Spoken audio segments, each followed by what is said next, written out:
I got the call 3 months before my best friend's wedding. It was 2 a.m., and Sarah was crying so hard I could barely understand her. He cheated on me, she said, 2 weeks ago, with someone from his office. My heart stopped. She was talking about Marcus, the man she was supposed to marry in 12 weeks, the man who'd been my friend since college, the man I'd introduced her to 5 years ago. I found messages on his phone, she continued through sobs. It's been going on for months. But he swears it's over. He swears it was a mistake. He says he loves me and wants to make it work.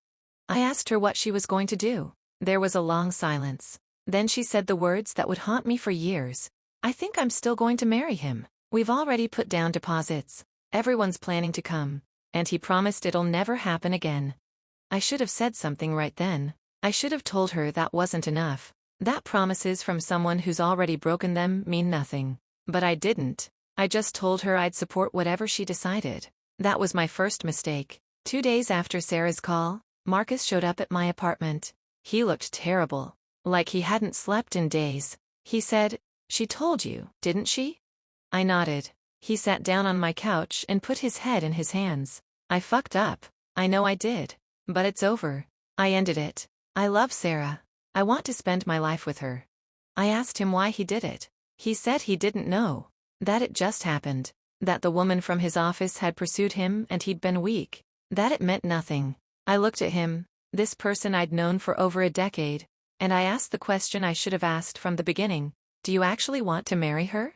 Or are you just going through with it because you're supposed to? He didn't answer right away. When he finally spoke, he said, "I love her. Of course I want to marry her." But I heard what he didn't say. I heard the hesitation, the uncertainty, and I should have pushed harder, should have made him confront the truth.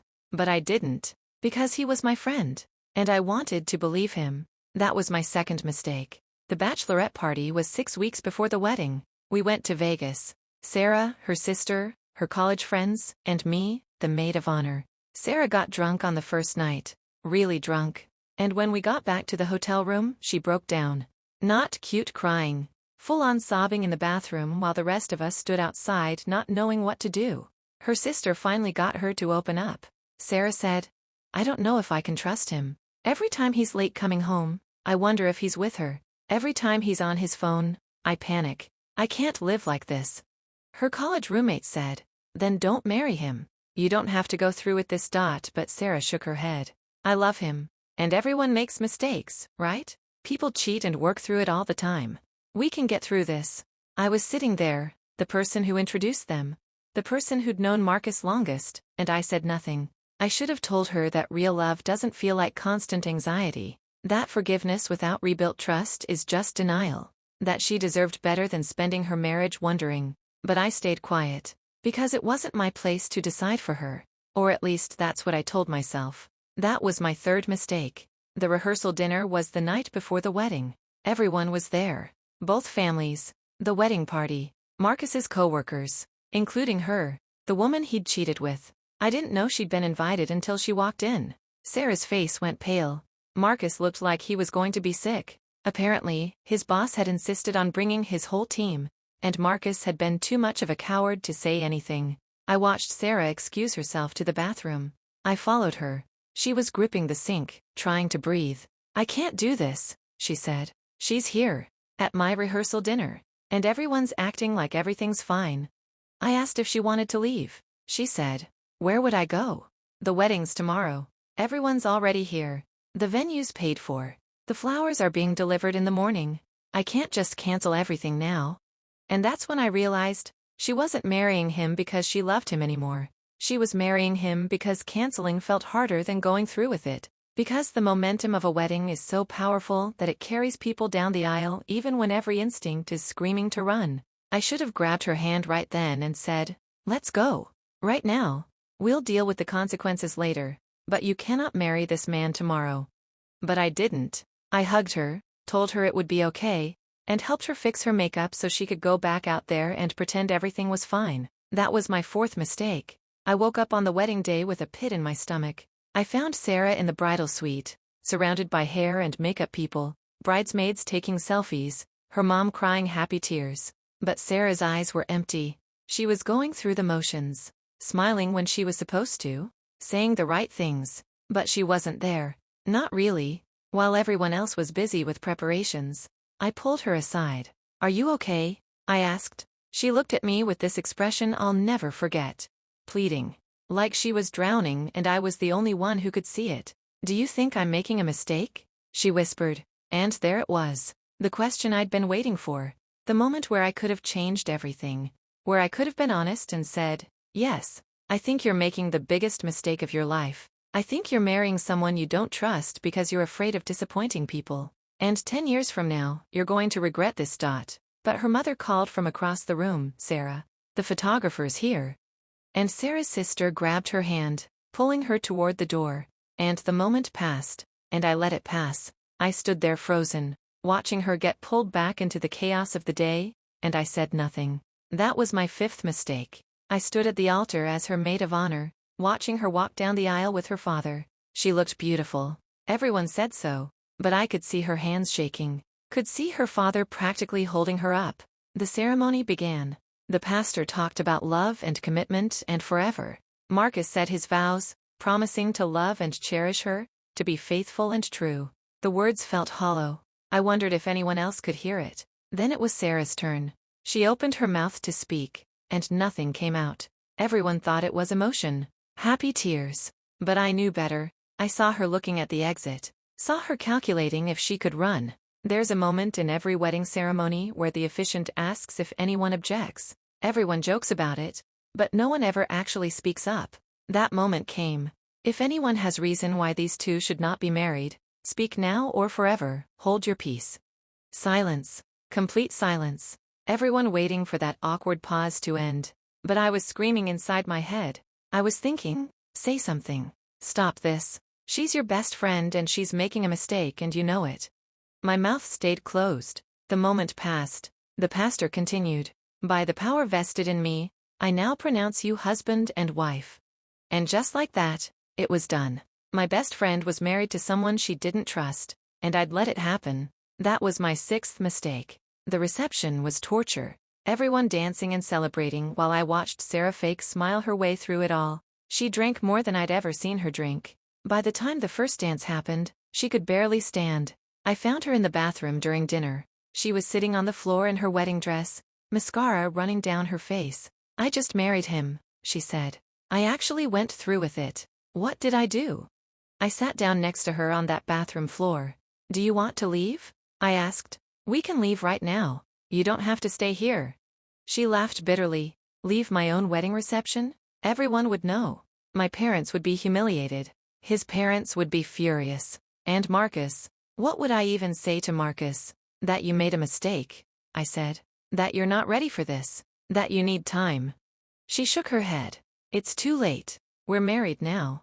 I signed the papers. It's legal. I'm his wife." She said it like she was trying to convince herself. Like if she said it enough times, it would feel real. I helped her clean up her makeup, helped her back to the reception, watched her cut the cake and throw the bouquet and do the garter toss, watched her play the part of the happy bride while dying inside. I should have told everyone the truth right then. Should have grabbed the microphone and said, "Stop pretending. Everyone here knows this is wrong." But I didn't. I just kept playing my part too. That was my 7th mistake. The first year of their marriage was exactly what you'd expect. Sarah called me constantly, crying, fighting with Marcus, finding more evidence that he was still in contact with the other woman. Marriage counseling that went nowhere because Marcus wouldn't take responsibility. I listened. I gave advice. I told her to leave. But she always had a reason not to. "We just got married. We have to try. I don't want to be divorced before 30. Maybe things will get better." They didn't get better. They got worse. Marcus cheated again.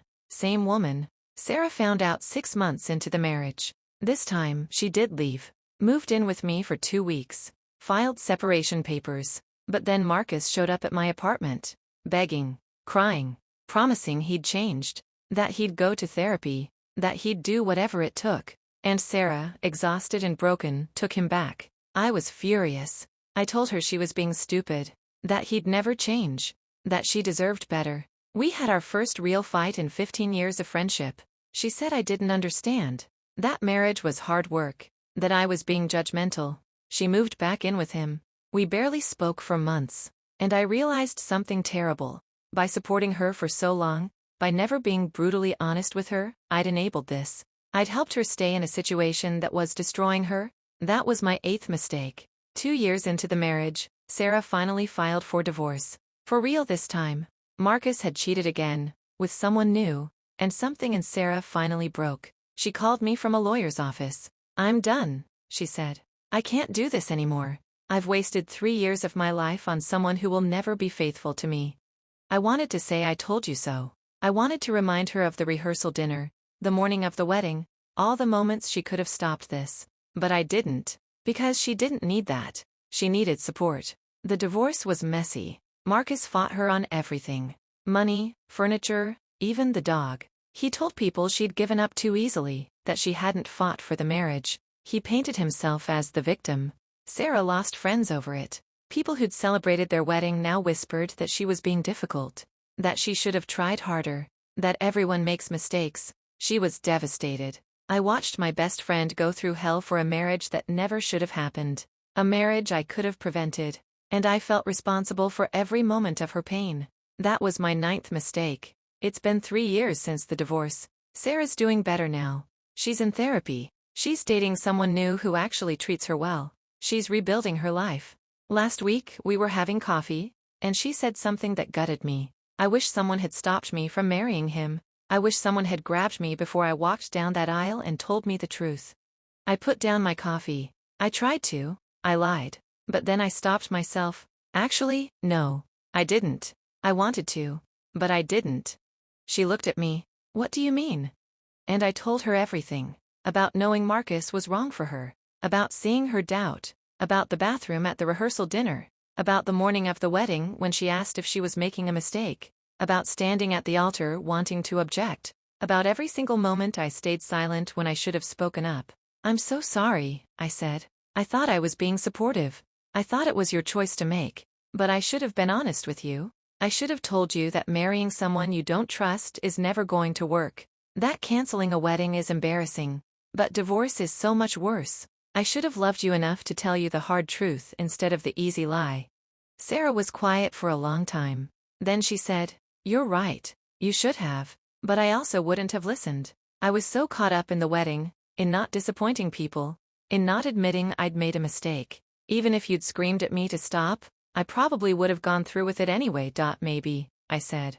"But at least I would have tried. At least you would have known that someone saw the truth and cared enough to say it."